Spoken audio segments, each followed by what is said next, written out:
Shut up and sit down.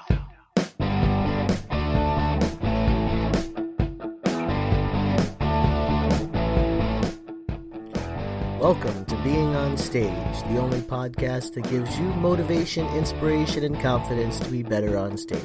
No matter how you entertain, sing, dance, band, comedian, public speaking, MC, drag, burlesque, performance art, or street performer, this is the show for you. Hey rock stars, Reggie Dawson here, your host of the Being on Stage podcast.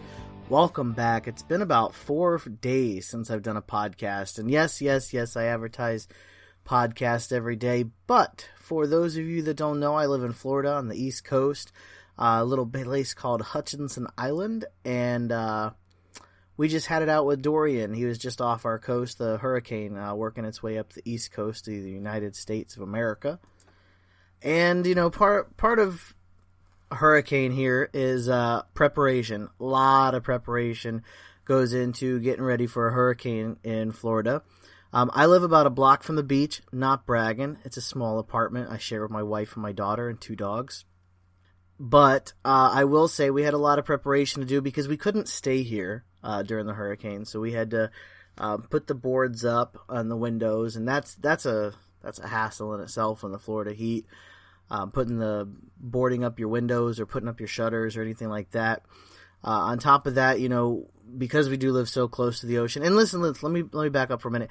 Yes, to answer your question, it's in your head. This podcast is all about performing. I tell you a little bit of a story, and then I turn it into a very, very valuable lesson that you can take away and enhance your performance career. It's what I do. I'm a performance coach. So anyways, as we're prepping for the hurricane, I think Saturday I did a podcast. We put up some of the boards on Friday, put up some of the boards on Saturday. Actually, Saturday I did a podcast that compared you to a hurricane. And now I'm kind of flipping that around and talking about preparation and being prepared for something. And a lot goes into it because, as I was saying, you know, we live about a block from the ocean, so we are in a danger of flooding from a storm surge, which is just where the water from the ocean just washes up on the beach and just keeps on going. So being a block away, you know, you have a Category 5 hurricane off your coast, you tend to take some precautions. So we spent a large chunk of the day on Sunday afternoon putting our outdoor furniture inside and then putting our indoor furniture on top of our outdoor furniture in case water comes into our house. And this all seems like a big, huge ordeal, and quite frankly, it is. So let me just give you the rundown of the preparations, because we had to leave our home for a couple of days. So some of our preparations, I mentioned, you know, putting up the boards to prepare to make sure that the wind and doesn't throw anything into the glass and break the windows. We had to prepare our furniture. We had to prepare our electronics, bag them up, put them under tarps. Like our televisions, we put on the beds. Then we covered them with a blanket, and then we covered them with a tarp. You know, our computers and everything we bagged up in garbage bags just to protect as much as we could, you know. We turned off the power to our stove because the people above us say that they have a leak above their stove, so we're thinking it's going to leak right down into our stove. We have a unit next door to us that's an upstairs, downstairs townhouse, completely vacant, has been vacant for 3 years. We went in there and did the best we could, kind of preparing in there, putting stuff up against the windows and the sliding glass doors. And one of the biggest things to prepare is when you have to leave your home, you don't know if you're going to lose power. You don't know what you're going to come back to. So you try to do as much as you can ahead of time. And we had to pack. So, you know, we had to pack the clothes bags. We had to pack the dog stuff. We had to pack food. Because if you lose power, all your food's bad. And so we've done all this preparation, and we get out to my cousin's house. That's where we stayed for the past couple of days. Hence the no podcast. We were in a house with 10 people, 3 dogs, and 3 cats. And I just didn't see a podcast getting done in that environment. So I did take a couple of days off for that reason of being displaced. I think it's worth forgiving me for that.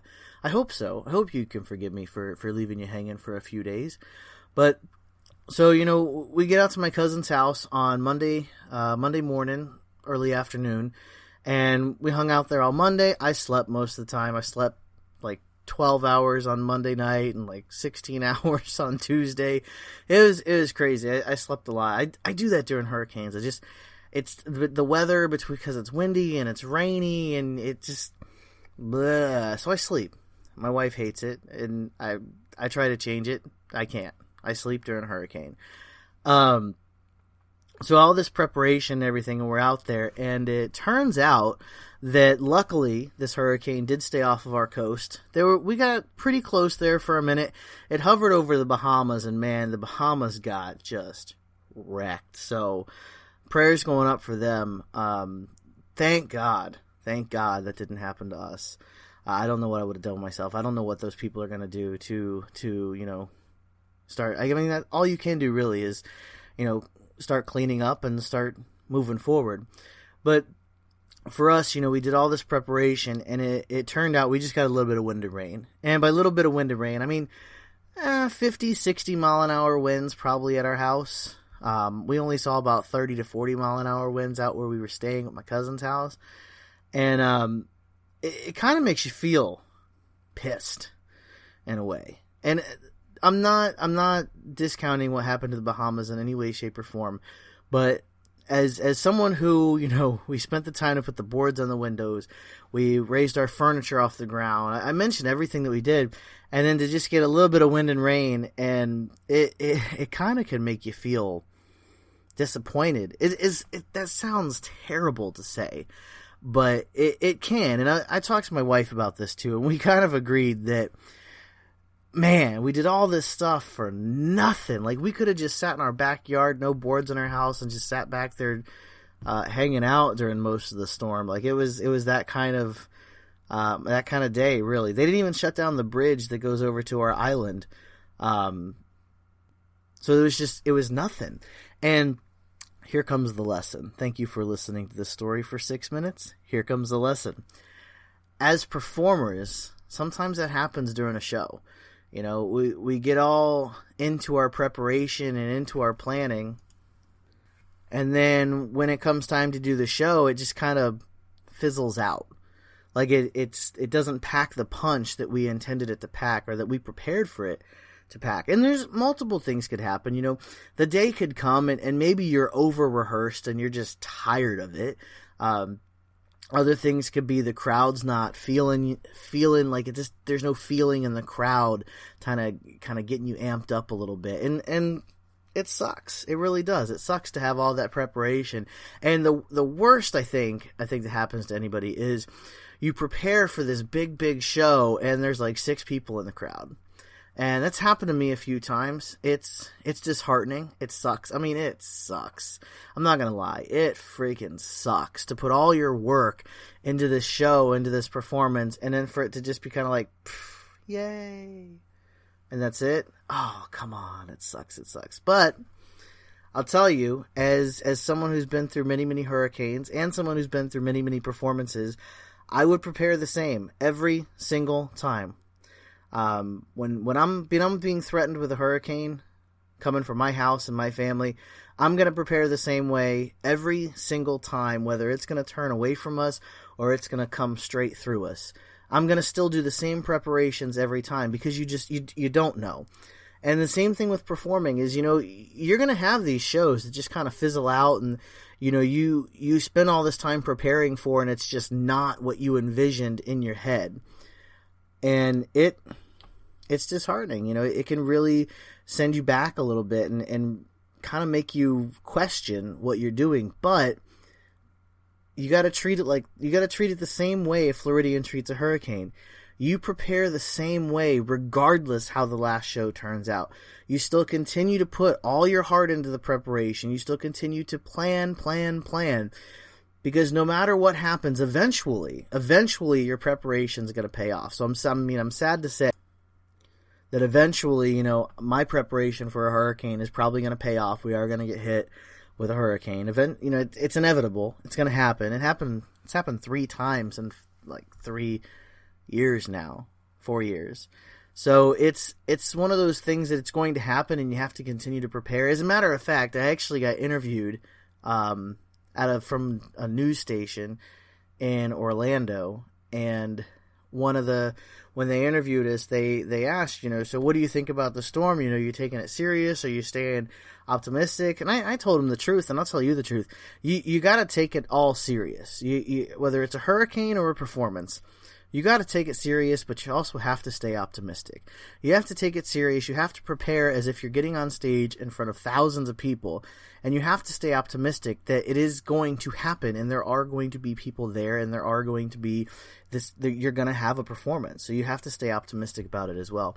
But the same thing with moving forward after that performance. No matter what happens, you have to still plan and prepare the next one. And you have to still put all your heart into it all over again.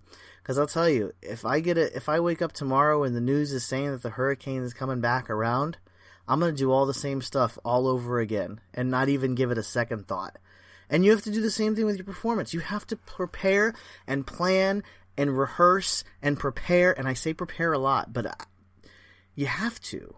Every single time, no matter what's happened on your previous performance, you still have to get up, put the work in, prepare, plan, get ready, execute, and do it all over again. Every single time, no matter what happens.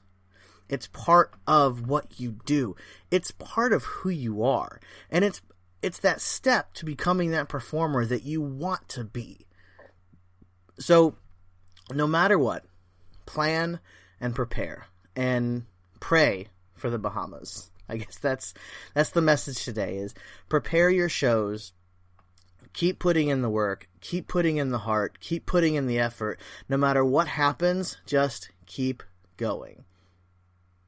You have an opportunity to work with me if you're interested. You can jump on my calendar, beingonstage.com/calendar. Put in your name and your email, pick a time.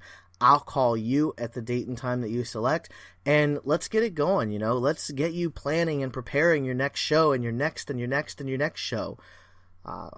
That's what I'm here for. I'm here for you. As always, keep on shining.